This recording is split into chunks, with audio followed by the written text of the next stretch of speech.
आप सभी को प्यार भरा नमस्कार, स्वागत है अद्वैत एजुकेशन में। और हम लोग पटवारी 2022 और एडीओ 2022 से संबंधित अलग अलग वीडियो लेकर आ रहे हैं। इससे पहले भी कल्चर का वीडियो अपलोड हो चुका है, जिससे पूरे डिटेल में जनजाति के बारे में, कल्चर के बारे में और जितने भी फेस्टिवल के बारे में, इसके बारे में आप देख सकते हैं। आज मैं आप सभी को बीच में लेकर आया हूं छत्तीसगढ़ की प्रमुख रियासत। आज हम लोग डिटेल में समझने वाले हैं छत्तीसगढ़ के जितने भी रियासत है उसकी क्या सियासत थी, क्या कहानी थी, उसके बारे में। मुझे लगता है कि इससे भी प्रश्न आगे एग्जाम में बन सकते हैं। अभी तक तो फिलहाल इससे प्रश्न नहीं बने हैं, लेकिन एक कठिन टॉपिक है और कुछ अगर फ्रेश क्वेश्चन देना है तो यहाँ से क्वेश्चन 100% बनेंगे। सबसे पहले हम लोग सरगुजा रियासत के बारे में देखते हैं। सबसे प्रभावशाली और आज भी वैसे ही प्रभाव है इनका, तो इसके बारे में सबसे पहले देखते हैं। सर ऐसे सरगुजा के जो साक्ष्य हैं हम लोग को उतने ज़्यादा दिखाई नहीं देते।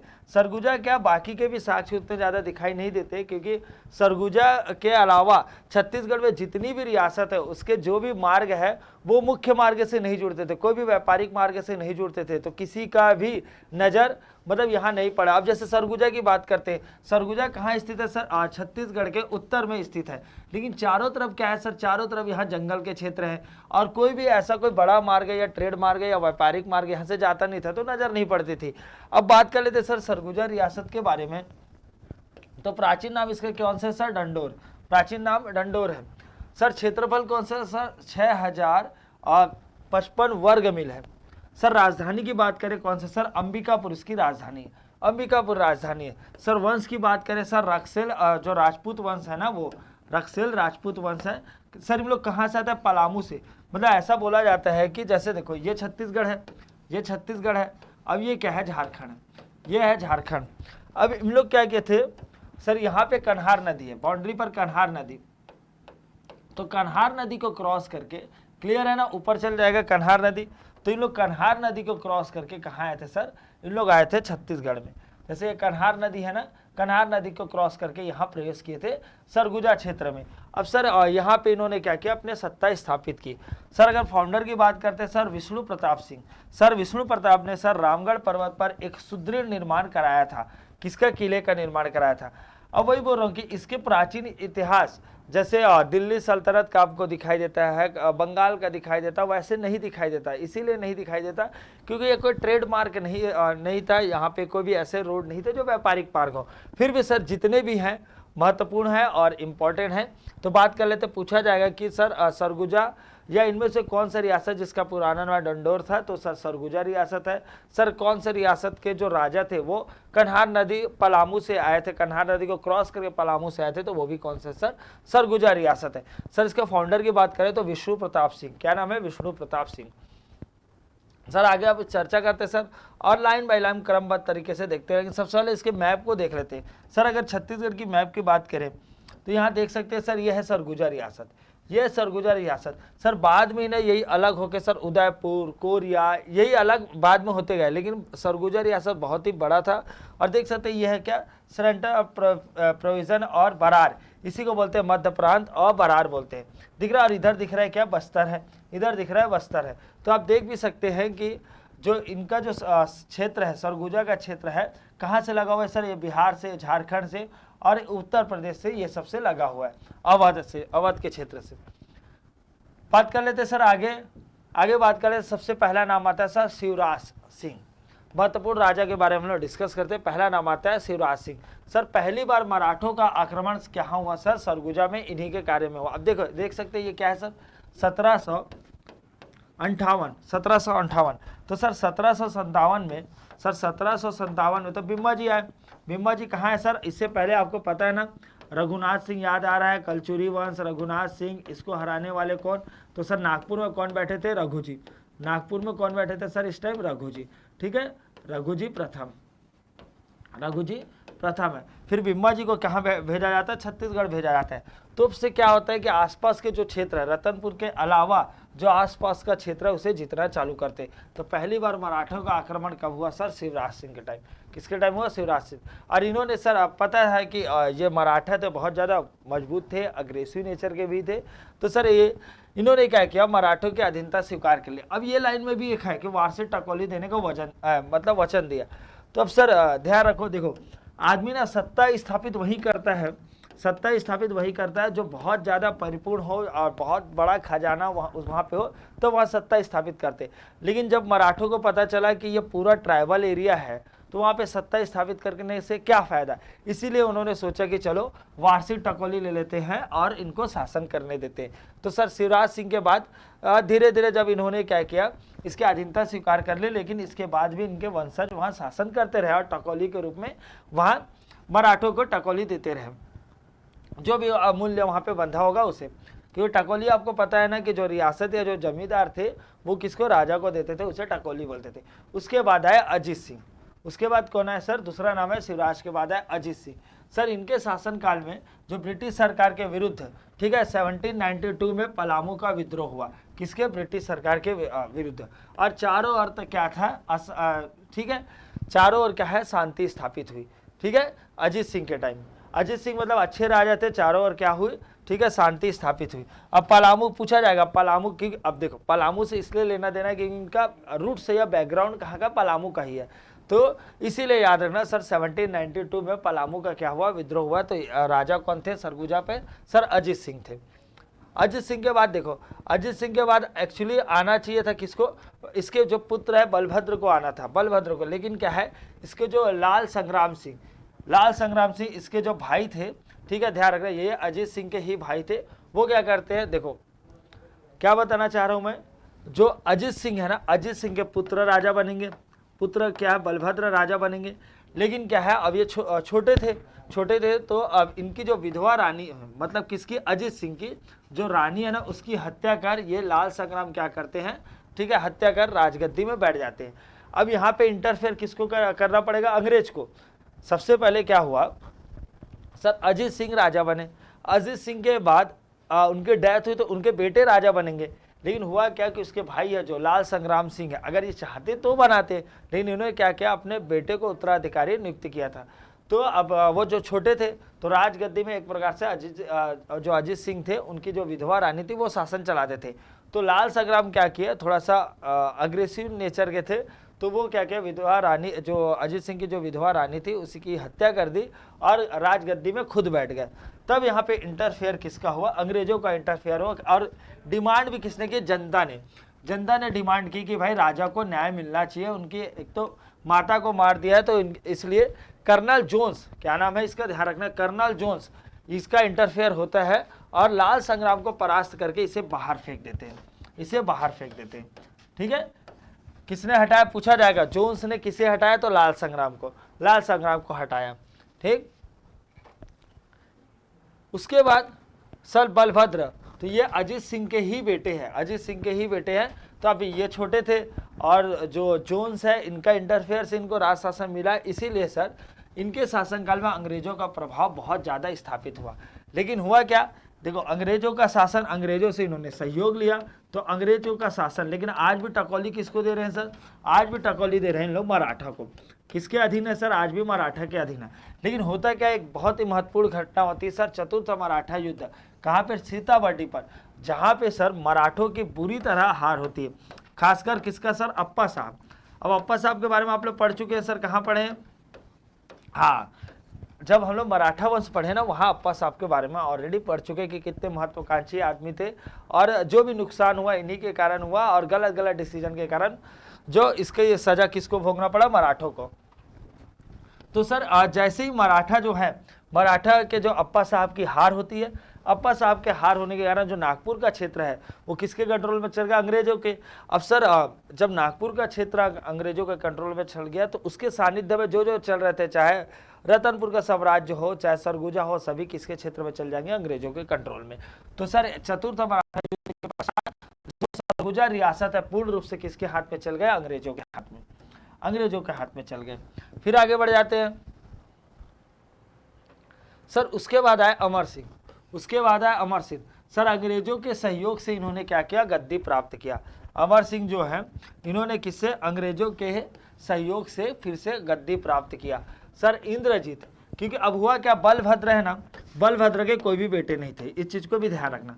बलभद्र क्या निसंतान थे, निसंतान थे, तो अंग्रेजों ने किसको, अमर सिंह को क्या बनाया, राजा बनाया। अंग्रेजों ने अमर सिंह को राजा बनाया। उसके बाद है सर इंद्रजीत। अमर सिंह का क्या उत्तराधिकारी था, परंतु विक्षुब्ध होने के कारण यह शासन नहीं कर सका, और शासन करने के लिए किसे नियुक्त किया, तो विंध्येश्वरी, ठीक है, विंध्येश्वरी को किसने नियुक्त किया, अंग्रेजों ने। क्लियर है क्या बताना चाह रहा हूं। जैसे देखो, सबसे पहले बलभद्र के कोई पुत्र नहीं थे, तो अमर सिंह को क्या किया, अंग्रेजों ने क्या किया, इसे अपने गद्दी पर बैठाया वहां सरगुजा के रियासत पे। अब उसके बाद बात कर रहे हैं सर इंद्रजीत आए। इंद्रजीत के क्या है, विच्युत थे, मतलब उतने फिट नहीं थे। उसके कारण क्या किया सर, विंध्येश्वरी का क्या है, शासन का पूरा भार अंग्रेजों ने दे दिया। तो उसके बाद कौन है सर, लेकिन देखो भार दे दिया, लेकिन इंद्रजीत के बाद अगर शासक की बारी आएगी तो शासक में लेना है सर रघुनाथ शरण सिंहदेव। रघुनाथ शरण सिंहदेव बहुत ही महत्वपूर्ण नाम सर। 1895 में यहीं से क्या है, एक बात बता दो, सरगुजा रियासत में जितने भी अपन अभी नाम पढ़े सर, उनके क्या है, सिर्फ नाम है और पेंटिंग है। फोटोग्राफ्स अगर साक्ष्य बोला जाए तो यहीं से प्रारंभ होते हैं। फोटोग्राफ के अगर साक्ष्य आपको मिलेंगे ना सरगुजा रियासत के, तो यही सर रघुनाथ शरण सिंहदेव से मिलेंगे। सर सन 1895 में सर लॉर्ड एल्गिन ने इन्हें महाराजा बहादुर की उपाधि प्रदान की। सर इन्हीं के शासनकाल में इस रियासत को बंगाल प्रांत से अलग कर 1905 में बंगाल प्रांत से अलग कर किसका, मध्य प्रांत का, ठीक है, हिस्सा बना दिया गया। ध्यान रखना, मध्य प्रांत पूछा जाएगा सर, सरगुजा रियासत मध्य प्रांत का हिस्सा किसके शासनकाल में बना, तो किसके सर, रघुनाथ शरण सिंहदेव के शासनकाल में बना। तो समझ आ रहा है ना। तो यहीं से रघुनाथ जी का ही जो पेंटिंग है, इन्हीं के नाम पर क्या है आपको पता, अंबिकापुर में बहुत बड़ा पैलेस है, रघुनाथ पैलेस। अंबिकापुर में बहुत बड़ा पैलेस है जिसे बोला जाता है रघुनाथ पैलेस। किनके सर, रघुनाथ शरण सिंहदेव के। सर बात करते हैं इसके बाद सर रामानुशरण सिंहदेव। क्या नाम है, रामानुशरण सिंहदेव। सर 1917 से 1947 पूरा आज़ादी तक। सर बात कर लेते, सर अंग्रेजों के प्रथम विश्व युद्ध में इन्होंने क्या की, सहायता दी। अंग्रेजों का जब प्रथम विश्व युद्ध हुआ तो इन्होंने अंग्रेजों की सहायता दी। सर अंग्रेजों ने इसे sir commander of the British imperial की उपाधि दी। पूछा जाएगा इनमें से कौन से राजा है जिसे अंग्रेजों ने commander of the British imperial की उपाधि दी, तो सर कौन सा, रामानुशरण सिंहदेव। सर नई सनद प्राप्ति, सर 1918 में इन्होंने खानदानी महाराजा की उपाधि मिली, खानदानी महाराजा की उपाधि मिली। सर किसान उराव आंदोलन इसी के शासनकाल में, किसका सर, रामानुशरण सिंहदेव, रामानुशरण सिंहदेव के ही शासनकाल में सर किसानों का उराव आंदोलन हुआ। सर भारतीय संघ में ये जो संविलियन पत्र था सर, इन्होंने ही शासन किया। और एक बहुत ही महत्वपूर्ण बात यह है, जितने भी लोग हैं जो वाइल्ड लाइफ सेंचुरी और उससे अगर पशु पक्षी से अगर प्रेम करते हो तो थोड़ा कान में उंगली रख ले कि सर रामानुशरण सिंहदेव के बारे में वर्ल्ड रिकॉर्ड है, वर्ल्ड, भारत ही नहीं पूरा वर्ल्ड रिकॉर्ड है कि इन्होंने सबसे अधिक टाइगर का क्या किया है, शिकार किया है। तो उसकी संख्या अलग अलग साक्ष्य मिलते हैं, लेकिन बोला जाता है तकरीबन इन्होंने 1700, जब इंडिया में बहुत ज़्यादा टाइगर होते थे तो ये सर 1700 टाइगर का इन्होंने शिकार किया। जहाँ तक ये शिकार करने के लिए कहाँ जाते थे, दक्षिण अफ्रीका तक जाते थे।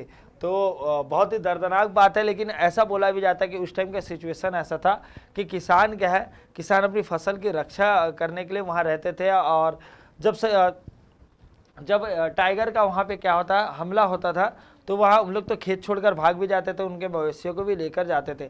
तो उनके आतंक से बचाने के लिए इन्होंने शिकार करना प्रारंभ किया। तो ये तो सर उनका पॉइंट ऑफ व्यू रहा, मतलब जितने भी जो रियासत से संबंधित इतिहासकार हैं उनका पॉइंट ऑफ व्यू ये है कि वो लोगों की भलाई के लिए क्या करते थे, शिकार करते थे। और धीरे धीरे मारते मारते इतने पॉपुलर हो गए कि जहाँ जहाँ टाइगर का आतंक होता था उन्हें इन्वाइट किया जाता था कि इसका शिकार कीजिए करके।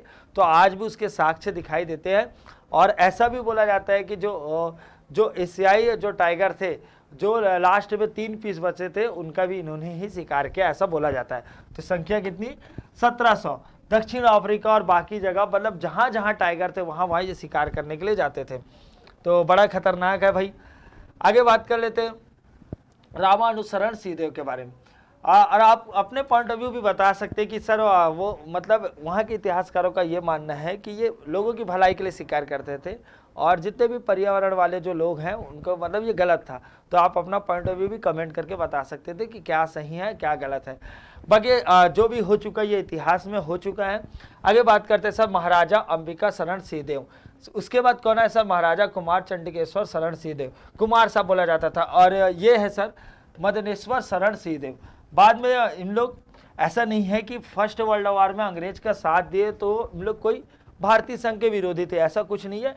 इन लोग बहुत ज़्यादा जो स्वतंत्रता जो आंदोलन होते थे उसमें फंडिंग करते थे, क्योंकि इन लोग थोड़ा रिच बोल सकते हैं। जो छत्तीसगढ़ में जितने भी रियासत है उसमें थोड़ा सा ये अमीर रियासतों में गिना जाता था, क्योंकि यहाँ पे बोला जाता है 250-300 हाथी थे। हाथी में चांदी सजा होता था। दशहरे के दिन उनका मतलब भव्य एक दशहरा उत्सव मनाया जाता था। तो ऐसा जैसे मैसूर का फेमस है, वैसे ही क्या है छत्तीसगढ़ का ये दशहरा उत्सव बहुत अधिक फेमस था, ऐसा बोला जाता है। ठीक, तो सर ये है मदनेश्वर शरण सिंहदेव। और उनके वर्तमान में उनके जो पुत्र हैं जिसका नाम क्या है, तो इनके बेटे हुए।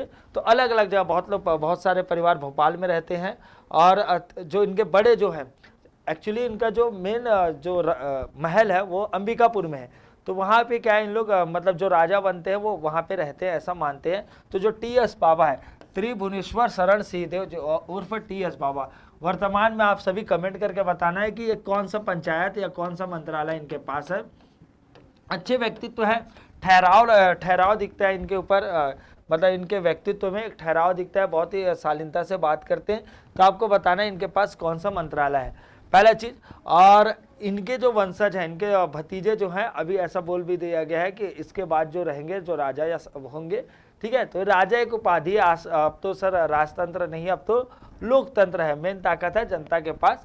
और ये लोग पॉलिटिक्स में इन्वॉल्व हैं। इनके जो परिवार के कोई सांसद रहे, कोई विधायक रहे, और जो इनके भतीजे हैं आदित्य शरण सिंहदेव, उन्हें ही बोला गया कि जो रघुनाथ जो पैलेस है उनकी मतलब गद्दी पर वो बैठेंगे। और अभी जिला पंचायत सदस्य भी हैं। और बाकी टी.एस. बाबा जी अभी जो पूरा अपना मतलब मेन स्ट्रीम पॉलिटिक्स में इन्वॉल्व है, जनता की सेवा में लगे हुए हैं, विधायक भी हैं अंबिकापुर से, और जो छत्तीसगढ़ गवर्नमेंट है उसके शासन है। आगे अब बात कर लेते हैं कुछ और रियासत के बारे में। ये चित्र भी देख सकते हैं भाई, ये है टी.एस. बाबा जी। ठीक, आगे देख सकते हैं आप सर उदयपुर रियासत के बारे में चर्चा करते हैं। किसके बारे में? उदयपुर रियासत के बारे में। सर राजधानी धर्मजयगढ़। क्या है सर इसकी राजधानी? क्या है? धर्मजयगढ़।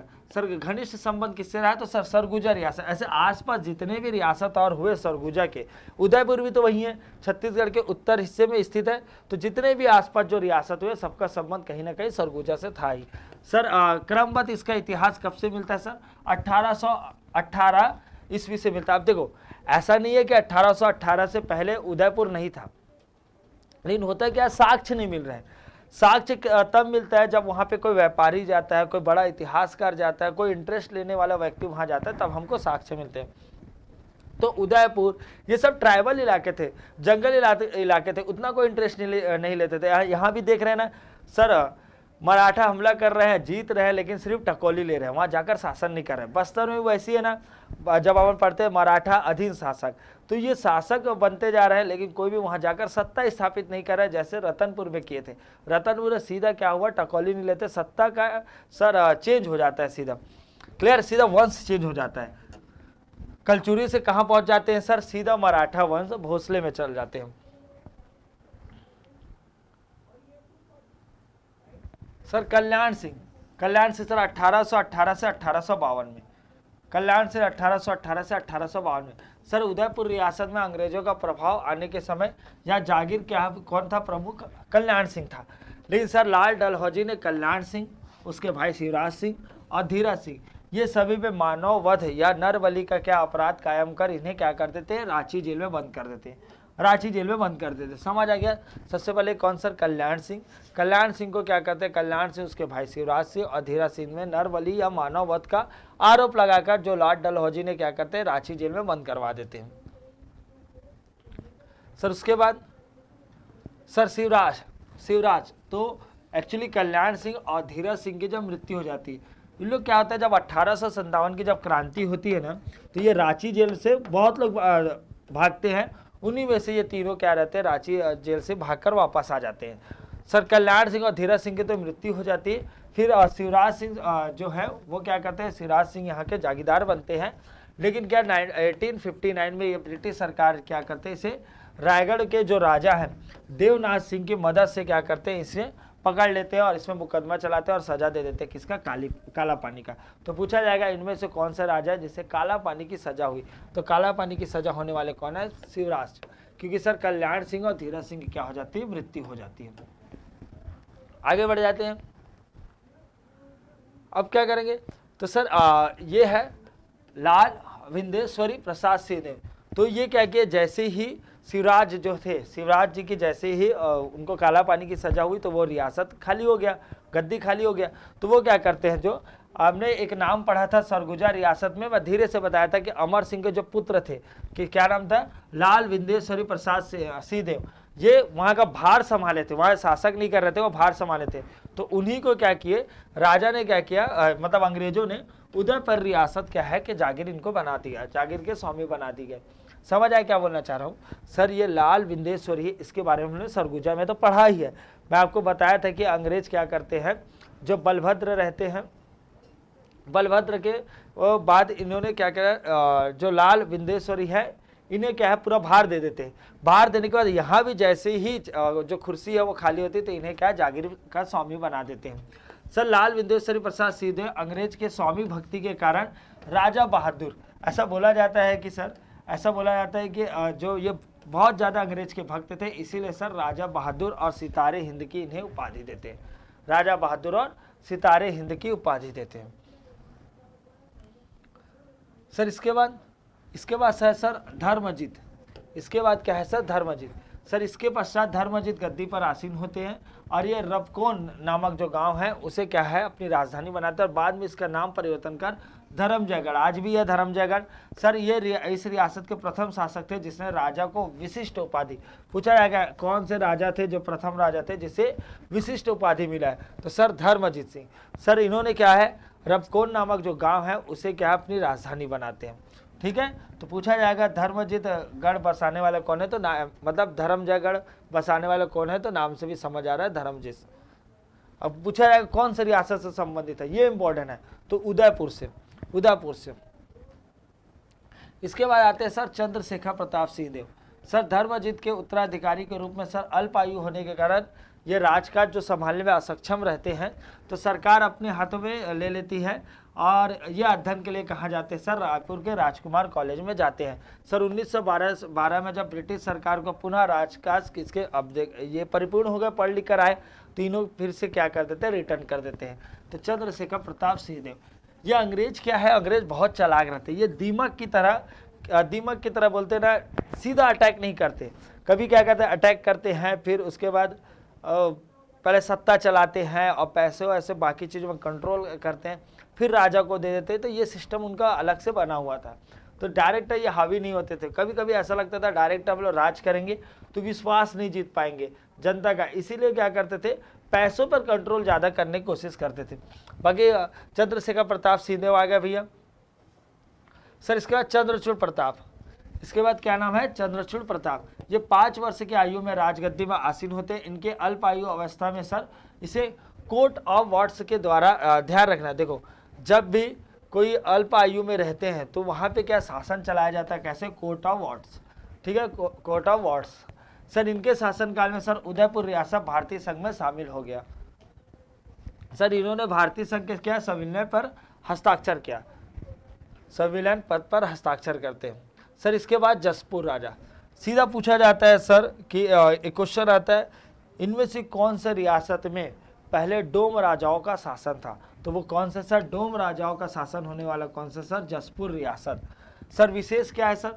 डोम राजा सर रायभान को परास्त करने वाला सर सुजान राय ने स्वतंत्र राज्य की स्थापना की। सर राज्य की स्थापना किसे किया सर? सुजान देव। कहाँ के हैं सर? ये सोनपुर के जो राजा थे उसके ज्येष्ठ पुत्र थे। इन्होंने किसे हराया सर? डोम राजा रायभान को हराया। ठीक,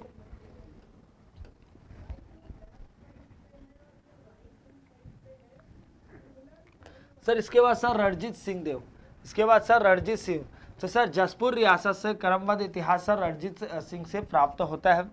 सर रणजीत सिंह के शासन में सर सरगुजा रियासत में सर लाल संग्राम, वही लाल संग्राम है जो अपने क्या है पता है ना, जो अजीत सिंह थे, अजीत सिंह के जो पुत्र थे, तो जिसको जो मारकर भगाने वाले कौन थे, तो लाल संग्राम थे। और अपने जो भाभी, विधवा भाभी, उनकी हत्या करके वो सिंहासन में बैठने वाले कौन थे, लाल संग्राम जी। वहां से इसको मतलब वहां तो बैठ जाते हैं, उसके बाद ये क्या करते हैं, हमला करने लग जाते हैं जसपुर पर, हमला करने लगते हैं जसपुर सर। और क्या सर, इस रियासत का 3/4 भाग में अधिकार कर लेते हैं।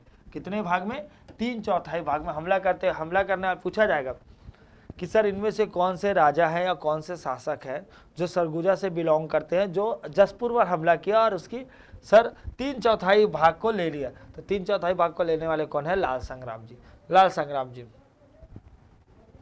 आगे बढ़ जाते हैं सर, राम सिंह देव, राम सिंह देव। इसके बाद कौन है सर, राम सिंह देव।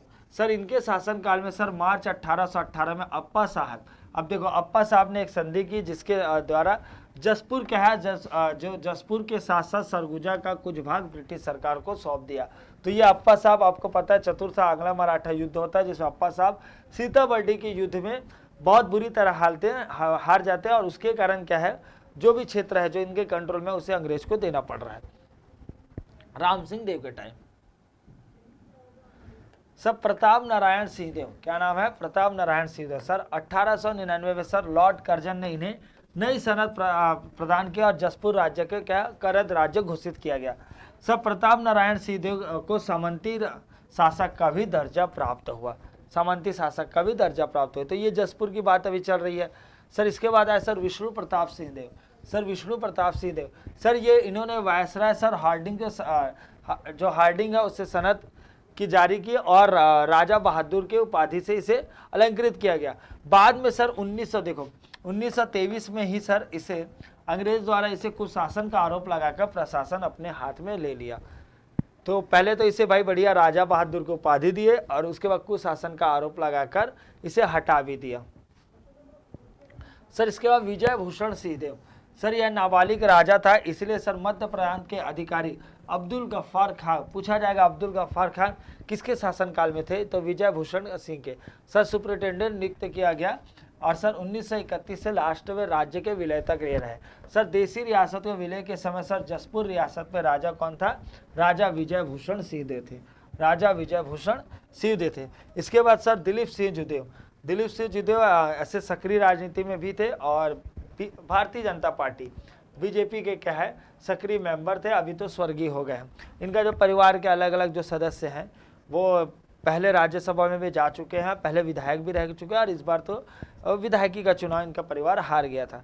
तो देख रहे हैं सर जो सरगुजा रियासत के जो परिवार हैं वो कांग्रेस की तरफ है, कांग्रेस की तरफ है, और ये जो जसपुर है वो बीजेपी की तरफ से है और खैरागढ़ के भी आपको कांग्रेस में दिखाई देते हैं, जबकि बस्तर वाले हैं जो चाहे कमल चंद भसदेव जो हैं वो बीजेपी के मेंबर हैं। तो इस टाइप से है, लेकिन आज भी मतलब सेवा का काम कर रहे हैं, चाहे पहले राजा थे या अभी नेता बनकर। आगे बात कर लेते हैं भाई सर कोरिया रियासत के बारे में, आगे बात करते हैं सर किसके बारे में, कोरिया रियासत के बारे में, कोरिया रियासत के बारे में चर्चा करते हैं। सर वंश कौन सा है, सर कोर राजाओं का वंश, कोरिया रियासत में कौन थे, कोर राजाओं का वंश। सर क्षेत्रफल, सर क्षेत्रफल कितना है सर 1631 वर्ग मील। सर राजधानी कौन सी, सर कोरियागढ़ की पहाड़ी, सर कहाँ पे है, सर चिरमिरी गांव के समीप है। सर विशेष क्या है, सर चौहान छत्री धारामल शाह ने कोर राजाओं को परास्त कर इस क्षेत्र में अधिकार कर लिया। कोरिया में सर पहले जो कौन थे चौहान छत्री धारामल शाह थे, उन्होंने कोर राजाओं को हराकर क्या किया, इस क्षेत्र में अपना अधिकार कर लिया। सर पहला नाम आता है सर गरीब सिंह, वो 1800, देखो अब इनके साक्ष्य आपको लगेगा सर ये 1818 से क्यों पढ़ा रहे इस रियासत को, तो वही बताना चाह रहा हूँ कि इसके पुराने साक्ष्य हम नहीं दिखाई देते। इसके साक्ष्य कहाँ से दिखाई दे रहा है, 1818 से दिखाई दे रहे हैं, 1818 से 1848। इस समय सर अप्पा साहब ने कोरिया परगना अंग्रेजों को प्रदान की और उस समय कौन था, सर गरीब सिंह इसके शासक थे। सर इसके बाद आया अनमोल सिंह, इसके बाद कौन आया भैया, तो गरीब के बाद कौन आया, अनमोल सिंह, गरीब के बाद कौन है, अमोल सिंह। सर प्राण सिंह, तो भाई पहले आए हैं गरीब, गरीब, फिर सर अमोल, फिर कौन सा प्राण, कौन सा प्राण। तो सर 9 फरवरी 1876 को ब्रिटिश सरकार ने इन्हें सनद की उपाधि दी। इनकी मृत्यु के पश्चात सर धारामल वंश ही समाप्त हो गया। कौन, धारामल वंश ही समाप्त हो गया प्राण सिंह के बाद। इसके बाद सर शिव मंगल सिंह। शिव मंगल सर 1870 से सर 1900 तक शासन किया। 1905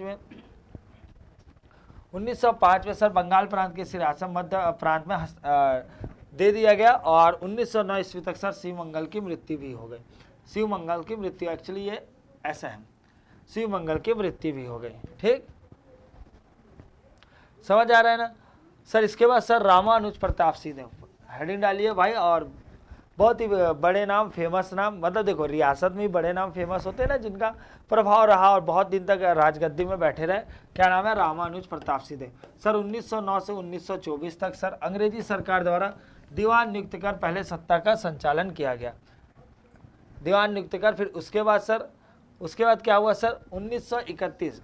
देखो अब एक बार फिर से क्लियर कर देना चाह रहा हूँ, कुछ चीज़ क्लियर कर रहा हूँ सर। 1909, देखो इसका रामानुज प्रताप सिंह देव का पूरा कार्यकाल नहीं है सर। ये जो 1909 से 1924 तक क्या हुआ कि जो अंग्रेज सरकार वो दीवान नियुक्त करके शासन चलाए। फिर इसके बाद पूरी बागडोर किसको दे दिया गया सर 1924 के बाद सर रामानुज प्रताप सिंह देव को दे दिया गया।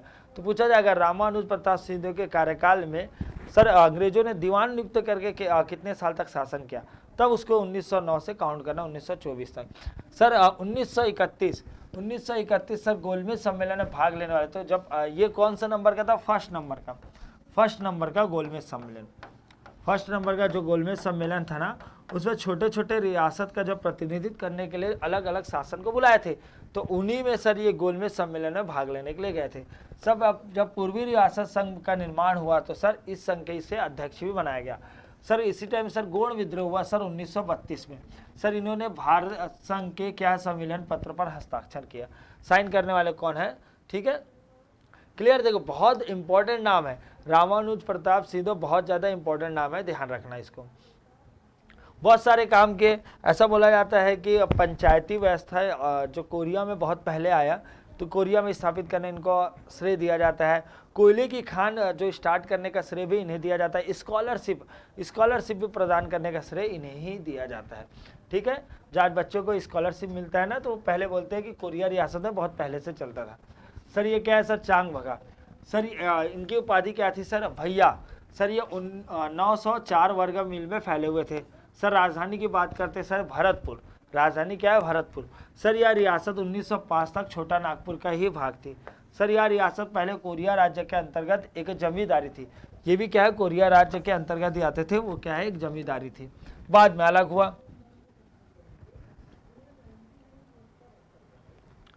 देखो चांग बगार का क्लोजनेस किससे, कोरिया से है। उदयपुर का क्लोजनेस किससे सर, सरगुजा से। ठीक, सर जगदीश सिंह, सर जमींदार जगदीश सिंह को सर ब्रिटिश सरकार ने भैया की उपाधि दी थी, भैया के भाई। इसके पश्चात सर यह उपाधि जमींदार के शासकों के लिए सर मतलब परंपरा बन गई, मान के चलो ऐसा, जो राज्य की उपाधि बन गई। सबसे पहले जगदीश सिंह, सर इसके बाद ये बलभद्रा, ये अलग बलभद्रा है। फिर उसके बाद महावीर। तो लॉर्ड कर्जन ने इन्हें सर सामंती प्रमुख घोषित किया गया और चांग बगार को सर अलग से करद राज्य बना दिया गया, अलग से करद राज्य बना दिया गया। सर इसके बाद है सर कृष्ण प्रताप सिंह देव। सर ये अपने पुत्र की मृत्यु होने के कारण सर महावीर ने इन्हें गोद लिया था और 1932 से 44 तक सर यह रियासत में सर कोर्ट ऑफ वॉट्स के तहत चला। मैं आपको बताया था जैसे कोई नाबालिग रहता है तो इसी माध्यम से वह शासन होता है। सर 1947 में सर चांग बगार राज्य का सर मध्य प्रांत में विलय कर दिया गया और इन्होंने ही भारतीय संघ के सम्मेलन पत्र पर क्या हुए, साइन किया भाई कृष्ण प्रताप सिंह देव ने। सर इसके बाद चर्चा करते हैं सर कांकेर रियासत के बारे में। सर प्राचीन नाम सर कंकड़, कंकड़ाय और काकराय। प्राचीन नाम क्या है सर, प्राचीन नाम कंकड़, कंकड़ाय, काकराय। सर राजधानी क्या है सर, कांकेर थी। सर क्षेत्रफल ठीक ठाक क्षेत्रफल थे सर, 1429 वर्ग मील तक ये फैले थे। और संस्थापक कौन है सर, राजा कन्हर देव। राजा कन्हर देव इनके क्या है, कांकेर के संस्थापक थे। सर रही पाल, रहीपाल, इसके शासनकाल में सर कांकेर में मराठों के क्या है अधीन हो गया। सर इस रियासत से सर क्रमिक इतिहास रहीपाल देव के साथ ही प्राप्त होते, उसके बाद ही प्राप्त होते। किसके? रहीपाल देव। सर इसके बाद आया धीरज सिंह। सर सिहावा क्षेत्र अधिकार करने के लिए बस्तर और मराठों के बीच संघर्ष हुआ इन्हीं के शासनकाल में, और धीरज सिंह ने मराठों का साथ दिया। सर बिम्बाजी भोसले ने कांकेर व धमतरी क्षेत्र सर धीरज को सौंप दिया गया। धीरज सिंह, तो ध्यान रखना है हमेशा हमेशा क्या होता था, धमतरी इधर रहते थे कौन? मराठा। इधर रहते थे मराठा, इधर रहते थे सर बस्तर वाले, सिर्फ बस्तर के शासक रहते थे। अब ये सर ये धमतरी वाला क्षेत्र है, धमतरी सिहावा,